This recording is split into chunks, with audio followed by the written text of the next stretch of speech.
देखिए अब अपन जानेंगे घूर्णन गति की विशेषताएं।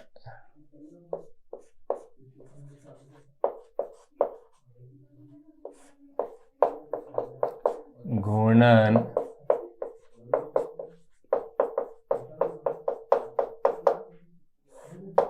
गति की विशेषताएं देखिएगा भाई, जैसे ये कोई एक दृढ़ पिंड है,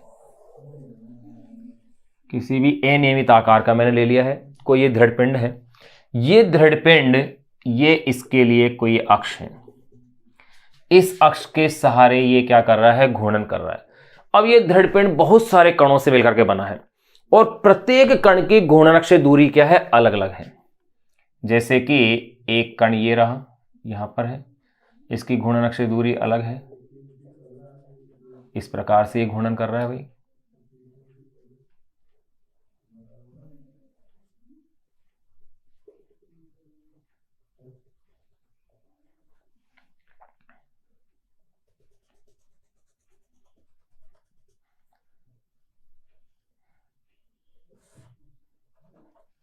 हर एक कण की दूरी अपन क्या लेंगे, अलग अलग लेते हैं।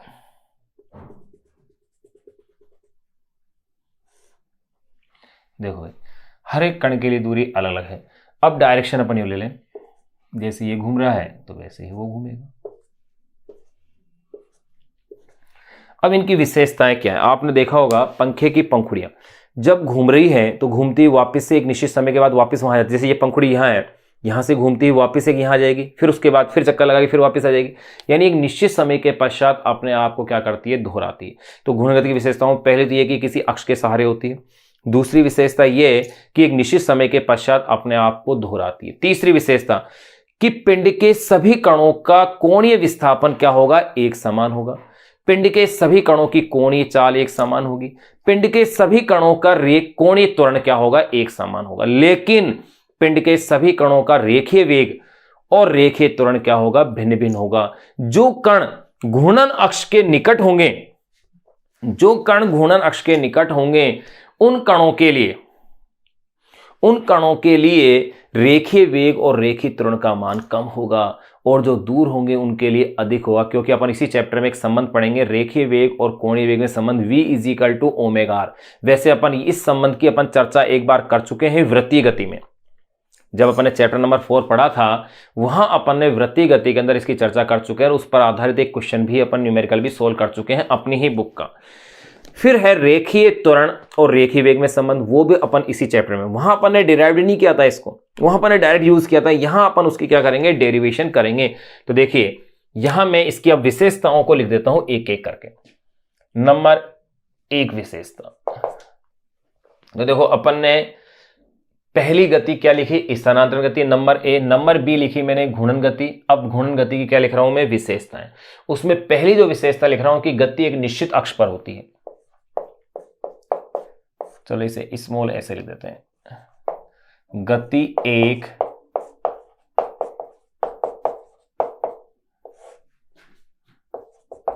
निश्चित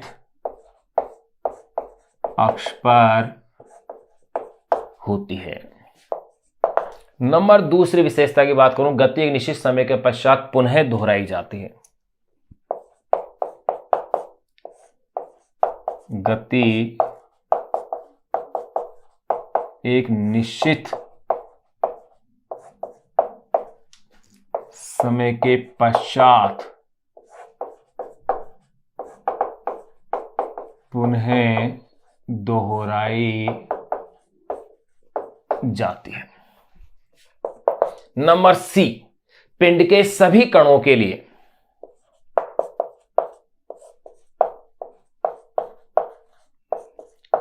पिंड के सभी कणों के लिए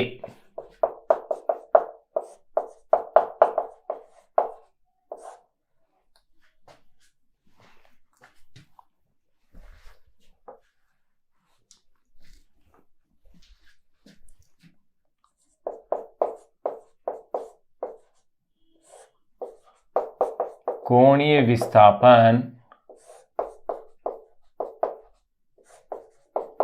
समान होता है। पिंड के सभी कणों के लिए कोणीय विस्थापन क्या होता है, समान होता है। नंबर D, कोणीय विस्थापन अगर समान है तो इसका मतलब कोणीय वेग भी क्या होगा, समान होगा।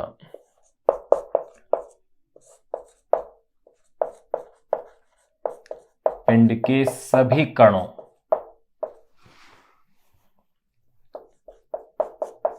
के लिए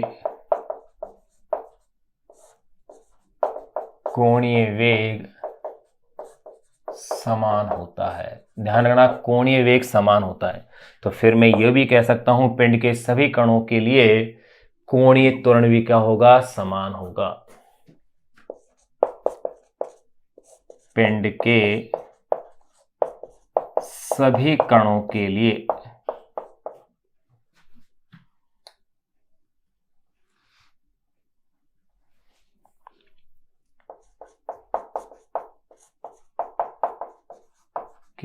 कोणीय त्वरण समान होता है। यानी कि आप यूं कह सकते हो कि पिंड के सभी कणों के लिए कोणीय विस्थापन, कोणीय वेग और कोणीय त्वरण क्या है, एक समान होता है। लेकिन नंबर एफ में अगर मैं बात करूं तो देखो, पिंड के सभी कणों के लिए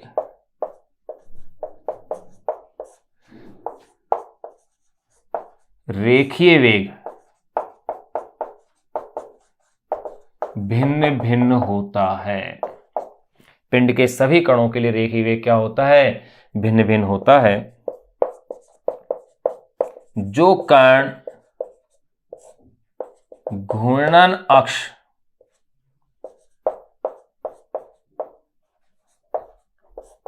के समीप होते हैं, यानी उनके लिए R का मान कम होगा, तो उनके लिए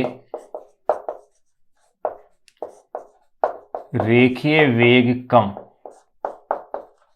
तथा जो कण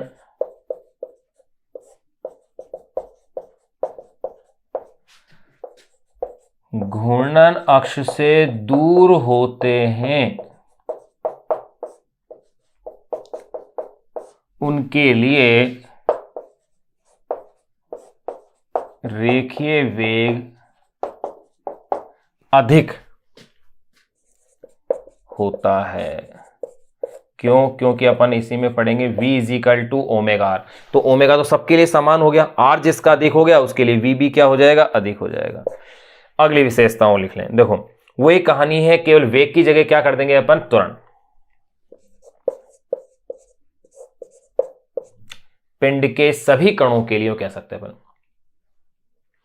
क्या कह सकते हैं, पिंड के सभी कणों के लिए कोणीय त्वरण तो क्या है, समान है, लेकिन रेखीय त्वरण क्या है, भिन्न है। यूं कह सकते हैं पिंड के सभी कणों के लिए, एक चलो शॉर्ट में लिख देते हैं, यूं कर देते हैं शॉर्ट में कि पिंड के जो कण घूर्णन अक्ष के निकट होते हैं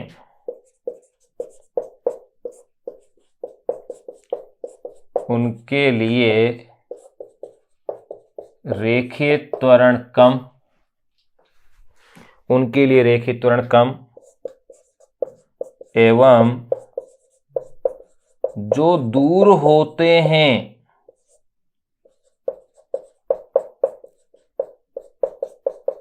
उनके लिए रेखीय त्वरण ज्यादा होता है।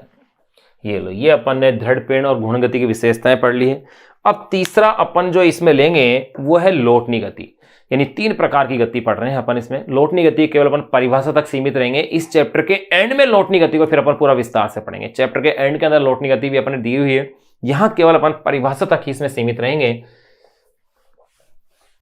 देखिए, अपन चैप्टर नंबर जो 5 था जिसको अपन सोल्व कर रहे थे, गति के नियम वाला जो अध्याय था, इस चैप्टर में मैंने सारे जो जितने भी कंटेंट्स थे सारे कंटेंट्स हम देख लिए। इसमें लास्ट कंटेंट्स जो अपनी बुक के अंदर दिया हुआ है वो है यांत्रिकी में समस्याओं को सोल्व करना, यांत्रिकी में समस्याओं को हल करना, यानी उसमें क्या क्या प्रॉब्लम्स है मैकेनिज्म में, उनको क्वेश्चनों को अपन को सोल्व करना होता है। तो इसके लिए न्यूटन के जो अपने पास नियम है प्रथम द्वितीय और तृतीय, उन नियमों को अपन किस तरह से उसमें अप्लाई करते हैं ये अपन को इसके अंदर जानना है। लेकिन इस कॉन्सेप्ट को अपन समझ पाएंगे इसके एक एग्जाम्पल की सहायता से। पहले उन स्टेप्स को, उन चरणों को, या यूं कह सकते हैं उन पदों को अपन लिख लें जिनका कि अपन इसमें उपयोग करते हैं। तो देखो लास्ट टॉपिक जो इस चैप्टर का है वो लास्ट टॉपिक है अपने पास यांत्रिकी में समस्याओं को हल करना।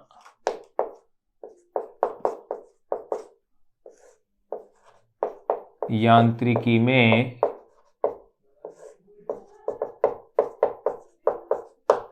समस्याओं को हल करना, या अपन कह सकते हैं solving a problem, solving a problem, यांत्रिकी में समस्याओं को हल करना, यानी कि solving a problem in mechanics.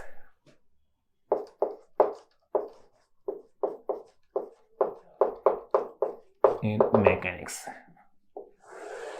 Solving a problem in mechanics, यानी यांत्रिकी में समस्या को हल करना। तो देखो इसके लिए अपन क्या क्या पॉइंट्स अपन लिख सकते हैं वो आपको इसके अंदर ध्यान रखने हैं, किन किन पॉइंट्स को अपन को फॉलो करना है। तो देखिए यांत्रिकी में गति के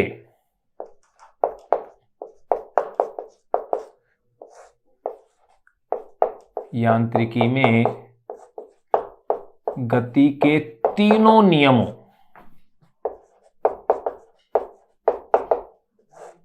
यांत्रिकी में गति के तीनों नियमों की सहायता से, तीनों नियमों की सहायता से समस्याओं, यांत्रिकी में तीनों नियमों की सहायता से समस्याओं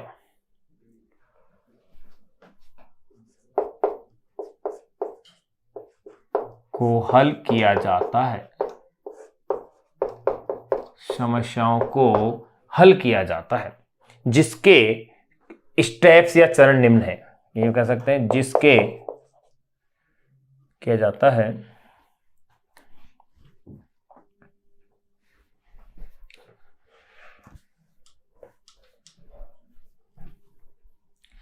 यांत्रिकी में गति के तीनों नियमों की सहायता से समस्याओं को हल किया जाता है, समस्याओं को हल किया जाता है, जिसके प्रमुख पद, ये कह सकते हैं जिसके निम्न पद हैं, यानी कि उसके क्या क्या स्टेप्स हैं, ये कह सकते हैं निम्न क्या है उसके चरण हैं। देखो क्या क्या स्टेप्स हैं उसमें देखिएगा। नंबर फर्स्ट, पहली स्टेप्स जो यूज करते हैं अपन वो है पिंडों के संयोजन के विभिन्न भागों को दर्शाने हेतु,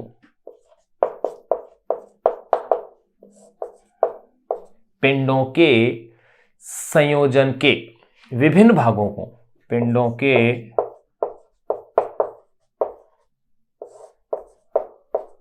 संयोजन के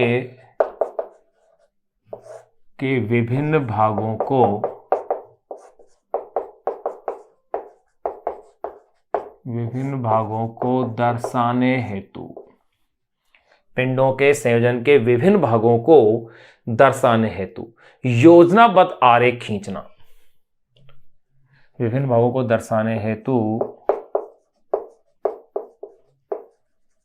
योजनाबद्ध आरेख खींचिए। सबसे पहला तो ये स्टेप है अपन को, क्या है स्टेप्स? पिंडों के संयोजन के विभिन्न भागों को दर्शाने हेतु योजनाबद्ध आरेख खींचिए। दूसरा जो स्टेप्स है, सेकंड स्टेप में अपन लेते हैं योजनाबद्ध आरेख खींचने के बाद संयोजन के किसी सुविधाजनक भाग को निकाय के रूप में चुनिए।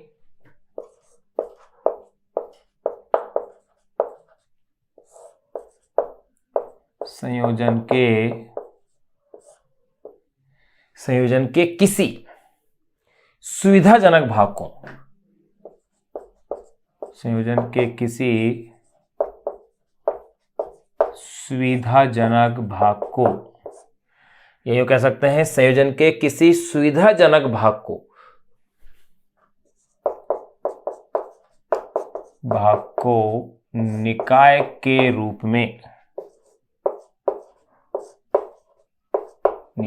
रूप में चुनिए। यानी अपन को क्या करना, उसको निकाय के रूप में सेलेक्ट करना है। तीसरा देखिएगा, संयोजन के किसी संयोजनक भाग को निकाय के रूप में चुनिए। दो अपन ने स्टेप्स देख लिए। तीसरा स्टेप है एक पृथक आरेख खींचिए। एक पृथक आरेख खींचिए। एक पृथक आरेख खींचना है अपन को एक अलग से। एक पृथक आरेख खींचिए। नंबर थर्ड स्टेप जो अपन देख रहे हैं, एक पृथक आरेख खींचिए जिसमें केवल एक निकाय, जिसमें केवल एक निकाय। एक पृथक आरेख खींचिए जिसमें केवल एक निकाय हो। क्या कह रहा हूं मैं? एक पृथक आरेख खींचिए जिसमें केवल एक निकाय तथा पिंड के संयोजन के शेष भागों द्वारा, एक निकाय तथा पिंड के शेष भागों द्वारा। एक पृथक आरेख खींचिए जिसमें केवल एक निकाय तथा पिंड के शेष भागों द्वारा, क्या कहा मैंने? तथा पिंड के एक पृथक आरेख खींचिए जिसमें केवल एक निकाय, तथा पिंड के संयोजन के,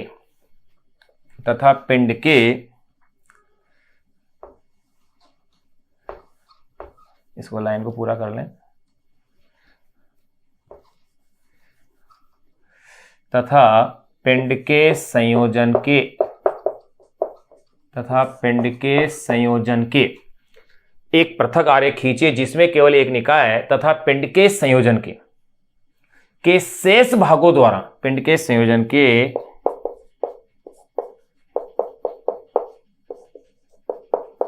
संयोजन के शेष भागों द्वारा निकाय पर आरोपित, शेष भागों द्वारा निकाय पर आरोपित सभी बलों को सम्मिलित करके दर्शाया गया हो। निकाय पर आरोपित सभी बलों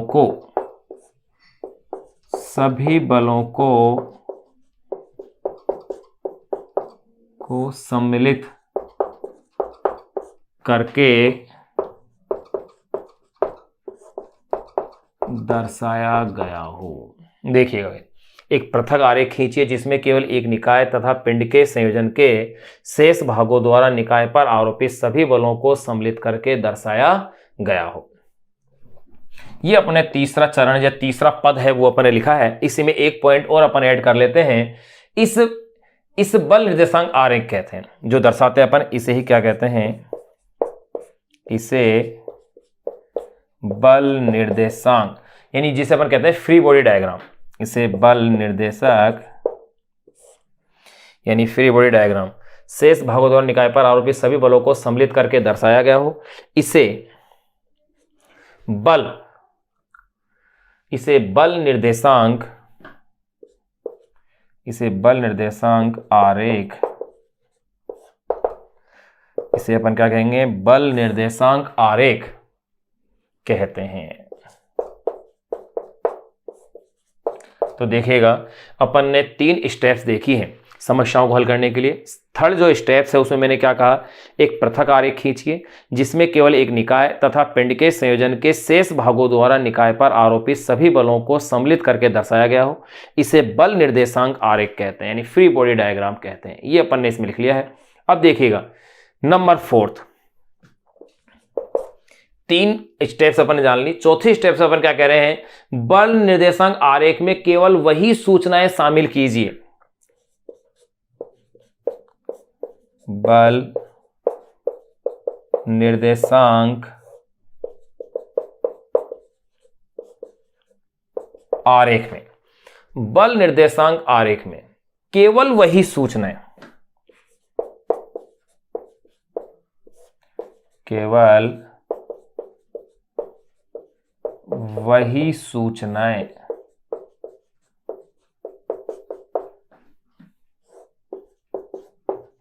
सम्मिलित कीजिए।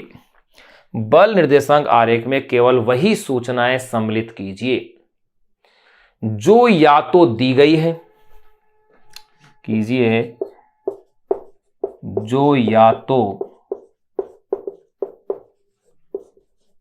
दी गई है। बल निर्देशांक आरेख में केवल वही सूचनाएं सम्मिलित कीजिए जो या तो दी गई है या जो निर्विवाद निश्चित हो, या जो निर्विवाद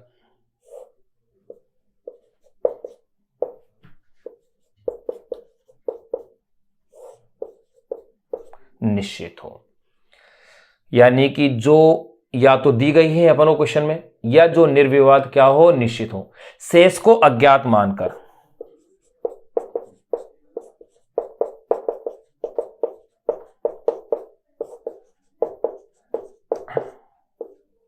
शेष जो है, जो भी बच गया उसको अपन अज्ञात मानकर गति के नियमों द्वारा ज्ञात करते हैं। शेष को अज्ञात मानकर गति के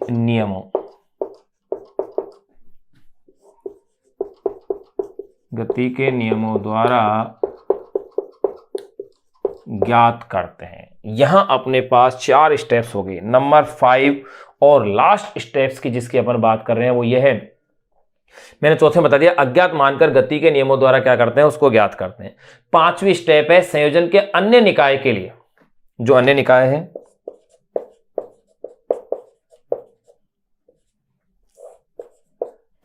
संयोजन के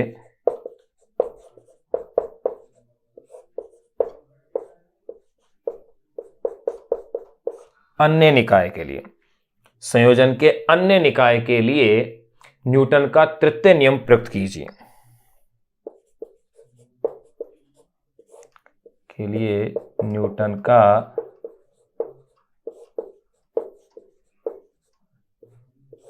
तृतीय नियम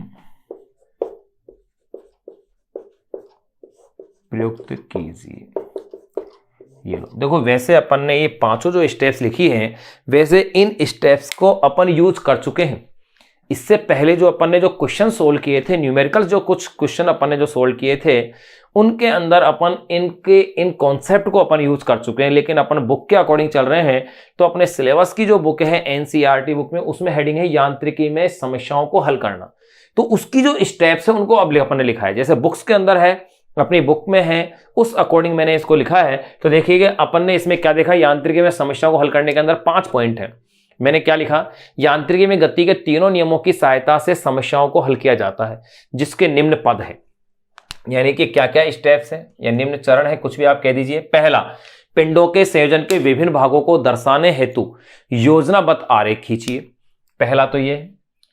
दूसरा स्टेप्स क्या है, संयोजन के किसी सुविधाजनक भाग को निकाय के रूप में चुनिए। थर्ड, एक पृथक आरेख खींचिए जिसमें केवल एक निकाय तथा पिंड के संयोजन के शेष भागों द्वारा निकाय पर आरोपित सभी बलों को सम्मिलित करके दर्शाया गया हो।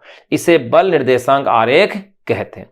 चौथा, बल निर्देशांक आरेख में केवल वही सूचनाएं सम्मिलित कीजिए जो या तो दी गई है या जो निर्विवाद निश्चित हो, कांस्टेंट हो। शेष को अज्ञात मानकर गति के नियमों द्वारा ज्ञात करते हैं। 5वां और लास्ट स्टेप, संयोजन के अन्य निकाय के लिए न्यूटन का तृतीय नियम प्रयुक्त कीजिए।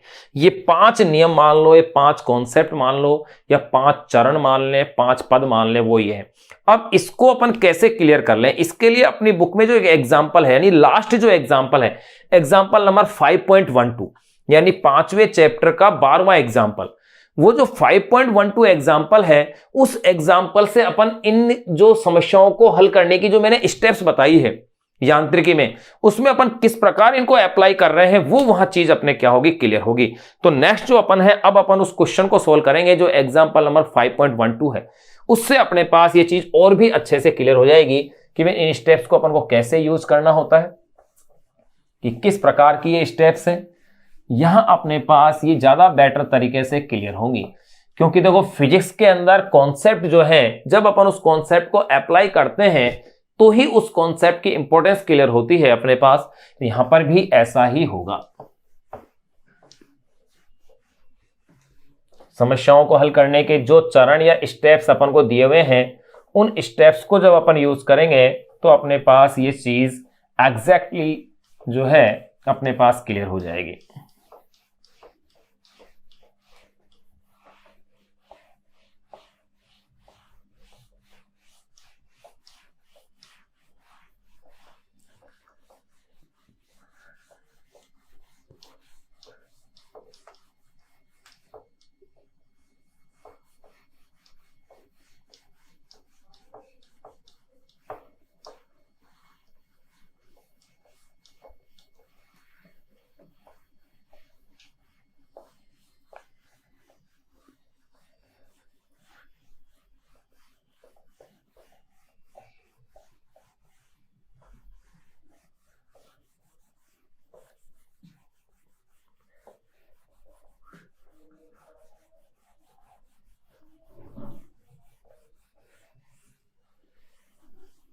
देखिए अब अपन उस एग्जाम्पल नंबर 5.12 को लिखते हैं। क्या वो क्वेश्चन कह रहा है? एग्जाम्पल नंबर है 5.12। अब उस एग्जाम्पल के अंदर क्या क्या चीज अपन को दी हुई है वो देखिएगा। क्वेश्चन में क्या कह रहा है? क्वेश्चन में कह रहे हैं किसी कोमल क्षैतिज फर्श पर, किसी कोमल क्षैतिज फर्श पर, देखो ये अपनी ही बुक का उदाहरण दिया हुआ है, एग्जाम्पल नंबर 5.12 एनसीईआरटी बुक का। क्वेश्चन में क्या कह रहे हैं? किसी कोमल क्षैतिज फर्श पर 2 किलोग्राम द्रव्यमान का लकड़ी का गुटका रखा है। किसी कोमल क्षैतिज फर्श पर 2 किलोग्राम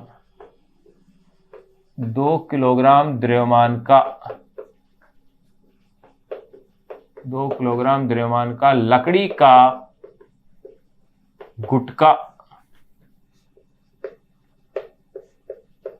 रखा गया है। किसी कोमल क्षैतिज फर्श पर 2 किलोग्राम द्रव्यमान का लकड़ी का गुटका रखा गया है। फिर इसी में आगे क्या कह रहे हैं? देखो, जब इस गुटके के ऊपर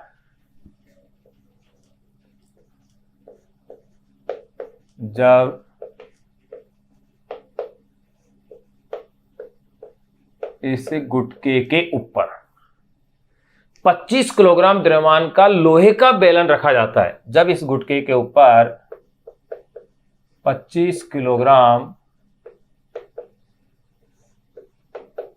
द्रव्यमान का लोहे का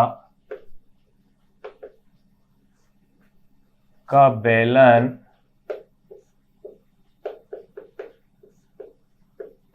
रखा जाता है। जब इस गुटके के ऊपर 25 किलोग्राम द्रव्यमान का लोहे का बेलन रखा जाता है तो फर्श रखा जाता है तो बेलन 25 किलोग्राम बेलन रखते ही फर्श क्या होता है? नीचे धंस जाएगा। क्वेश्चन में ये कह रहे हैं लोहे का बेलन रखा जाता है तो फर्श स्थिति गति से नीचे धंसता है। तो फर्श नीचे धंसता है, ये लिख देते हैं अपन। तो फर्श नीचे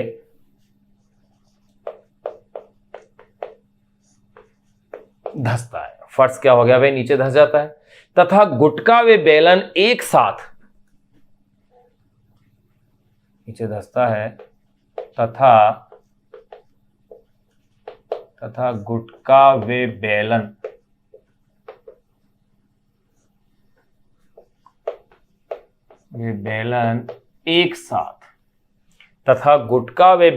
एक साथ 0.1 मीटर पर सेकेंड स्क्वायर 0.1 मीटर पर सेकेंड स्क्वायर त्वरण से नीचे जाते हैं।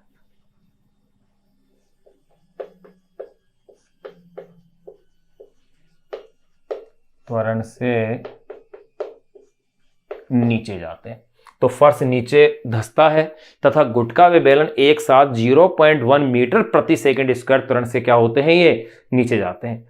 गुटके की फर्श पर क्रिया, ये क्वेश्चन में पूछ रहे हैं भाई। गुटके की फर्श पर क्रिया,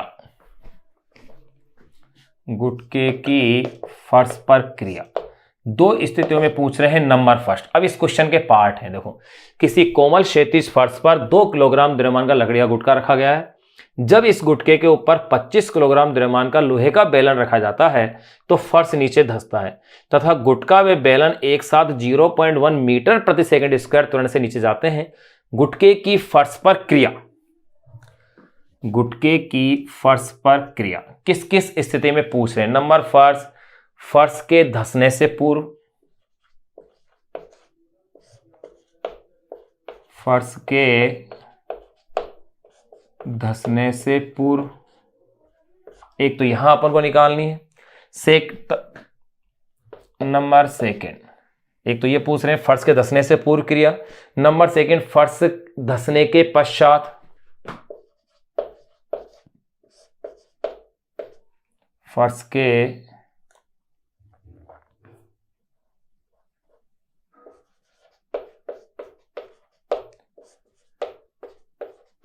धंसने के पश्चात क्या है, ये लो। एक तो ये है।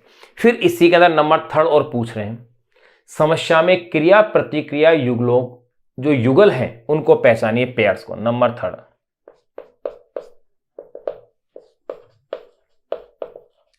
समस्या में जो अपन को प्रॉब्लम दी हुई है, क्वेश्चन दिया हुआ है, समस्या में क्रिया प्रतिक्रिया,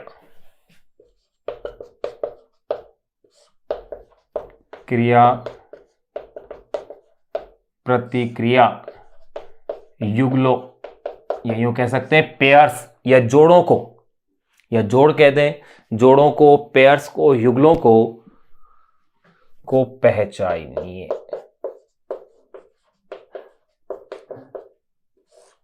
पहचानिए, ये अपने पास दिया हुआ है भाई। और साथ में जो गुरुत्वीय त्वरण है इसकी वैल्यू लेनी है 10 मीटर पर सेकेंड स्क्वायर, ये अपन को दिया हुआ है। अब देखिए, अब इस क्वेश्चन को अपन सोल्व करते हैं। क्वेश्चन में क्या और कैसे है, क्या क्वेश्चन है, किसी कोमल क्षैतिज फर्श पर 2 किलोग्राम द्रव्यमान का लकड़ी का गुटका रखा गया है। जब लकड़ी का गुटका रखा गया तब तो कोई समस्या नहीं थी, लेकिन जब जैसे ही इस लकड़ी के गुटके के ऊपर, इस लकड़ी के गुटके के ऊपर इन्होंने जैसे ही 25 किलोग्राम द्रव्यमान का क्या रख दिया, एक बेलन रख दिया, धातु का, लोहे का बेलन रख दिया, तो फर्श क्या हो गया, नीचे धंस गया। तो ये पूछ रहे हैं कि और वो जिस दर से धंसा है तथा गुटका और बेलन एक साथ, गुटका और बेलन एक साथ 0.1 मीटर प्रति सेकंड स्क्वायर त्वरण से नीचे जाते हैं। गुटके की फर्श पर क्रिया, फर्श के धंसने से पूर्व तथा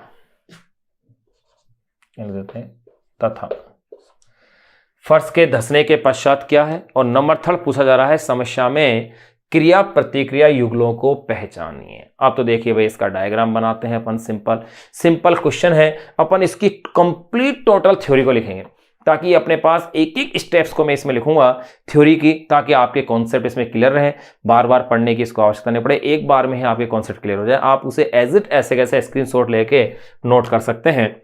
देखिएगा, इस प्रॉब्लम को या समस्या को अपन सोल्व करते हैं।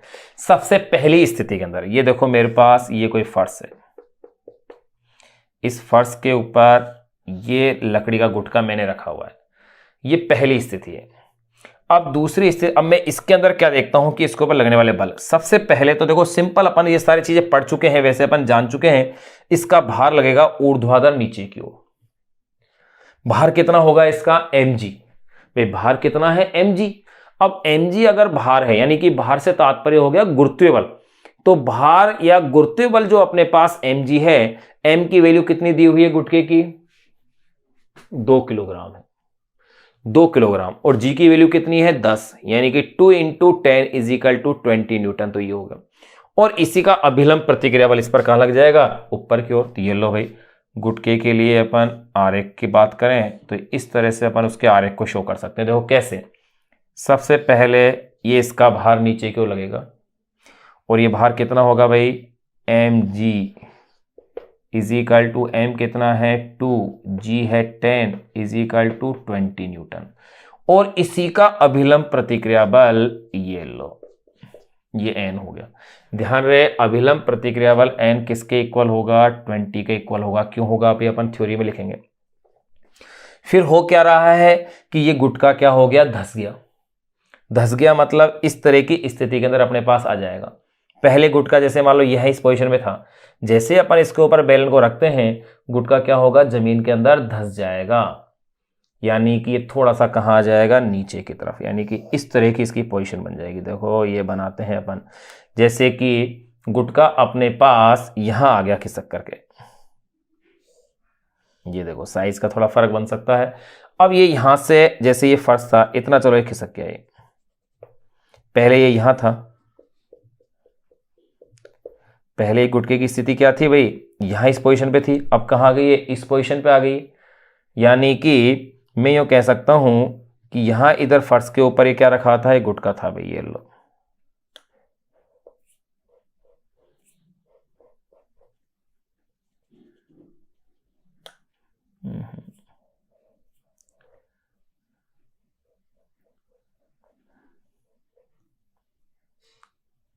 ये लो, यानी कि ये जो गुटका था पहले इस पोजीशन पे था, यूं था, अब यहां से क्या आ गया, यूं आ गया। लेकिन ऐसा कब आया ये, जब इसके ऊपर अपन ने किसी बेलन को रखा था।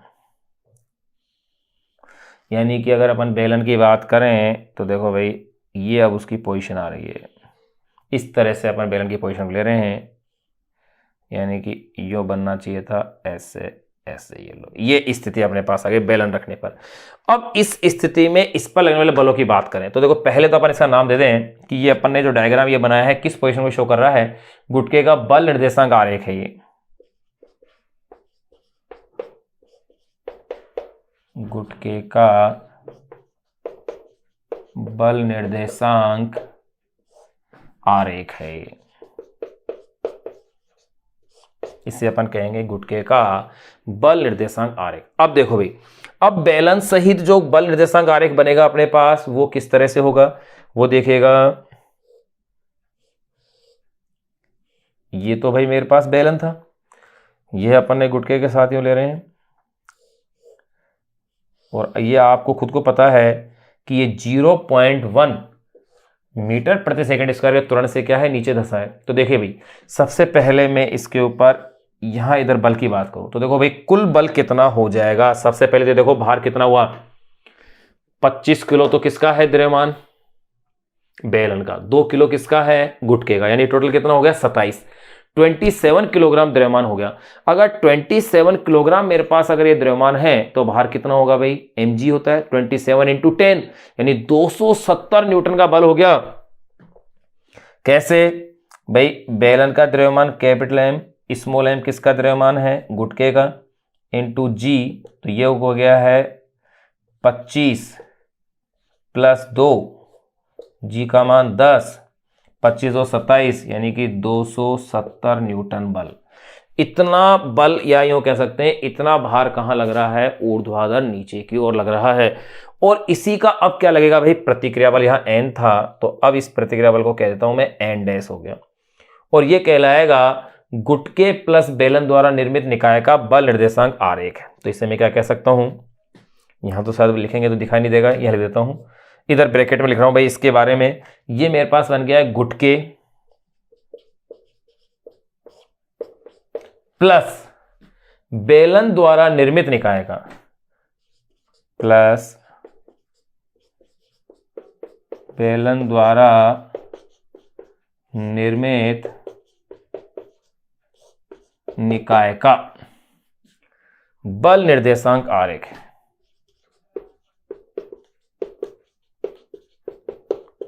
बल निर्देशांक आरेख ये लो, ये इसका बल निर्देशांक आरेख है। ये जो अपन ने डायग्राम बनाया, यहां इस डायग्राम से सारी चीजें अपने पास ये क्लियर है। अब केवल अपन को इनकी थ्योरी है, कह सकते हैं इनकी स्टेप्स को मुझे लिखना है एक एक को। अब एक एक को लिखूंगा। देखो पहले चित्र में क्या पूछ रहे हैं, फर्श के धंसने से पूर्व गुटके की फर्श पर क्रिया क्या है, इसकी मेरे को पहले थ्योरी लिखनी है। फिर धंसने के बाद की क्रिया क्या है वो मुझे लिखनी है। आप इसका एक बार स्क्रीनशॉट ले लें, इसको नोट कर लें, क्योंकि ये डायग्राम बार बार अब अपने पास क्या होगा, यूज होगा, क्योंकि इसकी आवश्यकता पड़ेगी, क्योंकि इसको देख करके ही अपन इसको डिस्क्राइब करेंगे।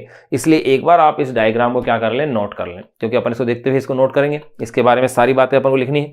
तो एक बार आप इसे नोट कर लें। अब देखिएगा, अब इससे आगे के स्टेप्स को मैं इसमें लिखता हूं भाई, इसको मुझे क्लीन करना ही होगा। चलो, आप क्वेश्चन को तो आपने नोट कर लिया होगा,